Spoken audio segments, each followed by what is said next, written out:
പ്രിയമുള്ളവരെ, സമയം 8:22. തിരുവനന്തപുരത്ത് പേവിഷബാധയേറ്റ് മധ്യവയസ്കൻ മരിച്ചു. വട്ടവിള സ്വദേശി രാജേന്ദ്രനാണ് മരിച്ചത്.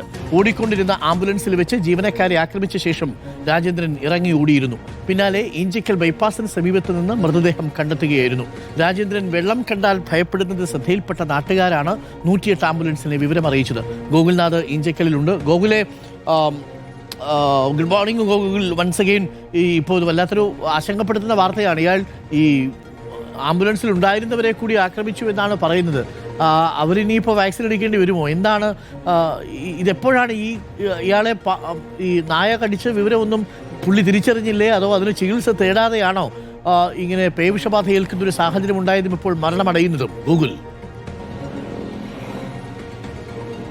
അരുൺകുമാർ, ഇന്ന് പുലർച്ചെ 4 മണിയോടെയാണ് വട്ടവിള സ്വദേശിയായ രാജേന്ദ്രൻ കഴിഞ്ഞ കുറേയേറെ ദിവസങ്ങളായി വെള്ളം കണ്ടാൽ ഭയപ്പെടുന്നു എന്നുള്ളതായിരുന്നു പ്രദേശവാസികൾ 108 ആംബുലൻസിനെ അറിയിച്ചത്. തുടർന്ന് 108 ആംബുലൻസിൽ ഈ രാജേന്ദ്രനെ ഈ തിരുവനന്തപുരം മെഡിക്കൽ കോളേജ് ആശുപത്രിയിൽ ചികിത്സയ്ക്ക് കൊണ്ടുപോകുന്ന ഘട്ടത്തിലാണ് ഇഞ്ചക്കൽ ബൈപ്പാസ് ഭാഗത്ത് വെച്ച്, നമുക്ക് ഈ ബൈപ്പാസിന്റെ ഭാഗം കണ്ടാൽ അറിയാം, ഇവിടെ നിരന്തരം പണികൾ നടന്നുകൊണ്ടിരിക്കുകയാണ്. ബൈപ്പാസിന്റെ പണി നടന്നുകൊണ്ടിരിക്കുന്നതിന്റെ ഭാഗമായി വലിയ കിടങ്ങുണ്ട്. ഏകദേശം 1.5 കിലോമീറ്റർ വീതിയിലുള്ള കിടങ്ങാണ്. ഈ കിടങ്ങിന്റെ ഭാഗത്ത് വെച്ച് ആംബുലൻസ് ജീവനക്കാരെ ഇയാൾ മർദ്ദിക്കുകയും തുടർന്ന് ആംബുലൻസിന്റെ ഡോർ തുറന്ന് ഇറങ്ങി ഓടുകയുമായിരുന്നു. അതേ സമയത്ത് ഇയാളിൽ നിന്ന് രക്ഷപ്പെടാനായി ഈ ആംബുലൻസ് ജീവനക്കാർ പല ഭാഗത്തേക്ക് ഇറങ്ങി ഓടുകയും തുടർന്ന് ഈ പ്രദേശത്തെ വിവിധ വീടുകളിൽ അഭയം പ്രാപിക്കുകയും ചെയ്തു. എന്തായാലും തുടർന്ന് രാജേന്ദ്രനായി തിരച്ചിൽ അതിരൂക്ഷമായി നടത്തിയെങ്കിലും രാജേന്ദ്രനെ കണ്ടെത്താനായില്ല. തുടർന്ന് പിന്നാലെ എത്തിയ വാഹനത്തിൽ രാജേന്ദ്രന്റെ ബന്ധുക്കളുണ്ടായിരുന്നു. അവരാണ് ഇപ്പോൾ നിലവിൽ ഈ കിടങ്ങിൽ നിന്ന് രാജേന്ദ്രന്റെ മൃതദേഹം കണ്ടെടുക്കുന്ന തരത്തിലേക്ക് കാര്യങ്ങൾ നീങ്ങിയതെന്നുള്ളതാണ്. രാജേന്ദ്രനെ ഏത് സമയത്താണ് ഈ നായ ആക്രമിച്ചതെന്നുള്ള കാര്യത്തിൽ വ്യക്തതയില്ല. എന്തായാലും രാജേന്ദ്രൻ കഴിഞ്ഞ കുറച്ചേറെ ദിവസങ്ങളായി വെള്ളം കണ്ടാൽ അതീവ ഭീതിയിലായിരുന്നു. അങ്ങനെയാണ് രാജേന്ദ്രനെ ഇപ്പോൾ തിരുവനന്തപുരം മെഡിക്കൽ കോളേജിലേക്ക് കൊണ്ടുപോകാനായി നാട്ടുകാർ തന്നെ 108 ആംബുലൻസിനെ വിവരമറിയിക്കുകയും തുടർന്ന് പ്രദേശത്തേക്ക് ഈ തിരുവനന്തപുരം മെഡിക്കൽ കോളേജിലേക്ക് കൊണ്ടുപോകുന്ന പലയിടങ്ങളിലായി വെച്ച് ഈ ജീവനക്കാരെ അടക്കം മർദ്ദിക്കുകയും തുടർന്ന് വാഹനത്തിന്റെ ഡോർ തുറന്ന് ഇറങ്ങി ഓടുകയുമായിരുന്നു. എന്തായാലും ജീവനക്കാർ പല പ്രദേശങ്ങളിൽ അഭയം പ്രാപിച്ചിട്ടുണ്ട്.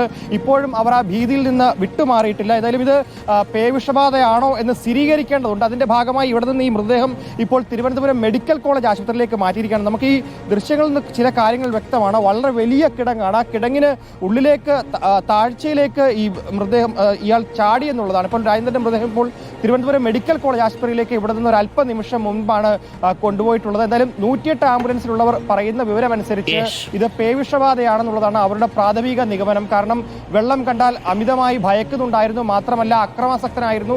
പേവിഷബാധ അത്രത്തോളം മൂർച്ഛിച്ച ഘട്ടത്തിലാണ് ആശുപത്രിയിലേക്ക് കൊണ്ടുപോകാൻ വേണ്ടി നാട്ടുകാർ തന്നെ 108 ആംബുലൻസിനെ വിവരം അറിയിച്ചെന്നുള്ളതാണ്. തുടർന്നാണ് ഈ നെയ്യാറ്റിൻകര താലൂക്ക് ആശുപത്രിയിൽ നിന്ന് ആംബുലൻസ് വരികയും തുടർന്ന് തിരുവനന്തപുരം മെഡിക്കൽ കോളേജിലേക്ക് ചികിത്സയ്ക്കായി കൊണ്ടുപോവുകയും ചെയ്യുന്ന ഘട്ടത്തിലാണ് ഈ സംഭവം ഉണ്ടായതെന്നുള്ളതാണ്. Okay, thank you. ഗോകുലാണ് വിവരങ്ങൾ നൽകിയത്. പ്രിയപ്പെട്ട പ്രേക്ഷകരെ, ഒരിടത്ത് പാമ്പ് കടി, വേറൊരിടത്ത് നായകടി. എന്താ ചെയ്യല്ലേ?